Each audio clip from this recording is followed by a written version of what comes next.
Welcome to our power supply showdown. Today, we're comparing two impressive power supplies, the Segotep 750W and the Seasonic Prime TX-1600 Noctua edition. We'll dive into their specifications, efficiency ratings, noise levels, and pricing to help you make an informed decision.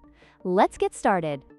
First, let's talk about wattage. The Segotep 750W offers a solid output for most gaming setups, while the Seasonic Prime TX-1600 provides an impressive 1600W, making it ideal for high-performance workstations and gaming rigs that demand more power.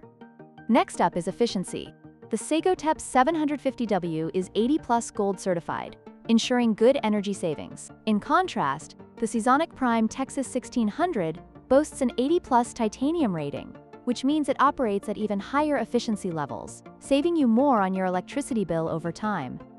When it comes to noise levels, the Segotep 750W is designed to be quiet, but the Seasonic Prime TX-1600 takes it a step further with its ultra-quiet Noctua fan and semi-passive operation, making it an excellent choice for silent builds. In conclusion, both the Segotep 750W and the Seasonic Prime TX-1600 Noctua edition have their strengths. The Segotep is a fantastic budget option for gamers, while the Seasonic is a premium choice for those who prioritize performance and quiet operation. Don't forget to like, share, and subscribe for more comparisons.